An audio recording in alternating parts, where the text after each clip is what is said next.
खिशात पैसे नसताना पण आम्ही सगळे आलो फिनिक्स मॉल मध्ये.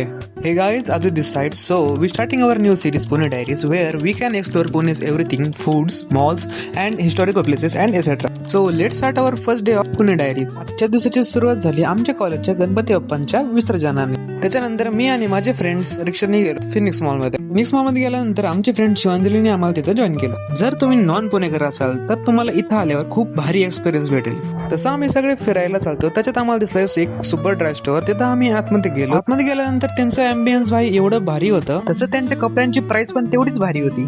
तसं आम्हाला काही घ्यायचं नव्हतं, फक्त आम्हाला घ्यायचं होतं ते कॉन्टेंट. एका जागेवरून कॉन्टेंट घेतल्यानंतर आम्ही गेलो दुसऱ्या जागी कॉन्टेंट घ्यायला. आमच्या दोघांच्या खिशात पैसे नव्हते चष्मा घ्यायला, तरी पण आम्ही असं दाखवतो जसं की आम्हाला घ्यायचं आहे. फिरून फिरून लागली आम्हाला भूक, म्हणून आम्ही आलो बर्गर किंग मध्ये. बर्गर किंग मध्ये आम्हाला भेटली एक छोटीशी क्यूट मुलगी, पण ती आमच्याकडे खूप रागानेच पाहत होती, जसं की आम्हाला खाऊनच टाकल. त्याच्यानंतर माझ्या मित्रांनी केले बर्गर ऑर्डर्स. नंतर माझा मित्र चैतन्य किंगचं क्राऊन घालून असं समजत होता स्वतःला जसं की हा बर्गर किंगचा ओनर आहे. त्याच्यानंतर आम्ही खाल्ले बर्गर. त्याच्यानंतर आम्हाला भेटला हा रोबोट जो मॉलची रक्षा करत होता. त्याच्यानंतर आम्हाला भेटली शिवांजलीची बहीण जी लहान असताना हरवली होती. त्याच्यानंतर आम्हाला इशारा देतोय, पण आम्हाला काही पैसे नाही तर आम्ही जाणार नाही.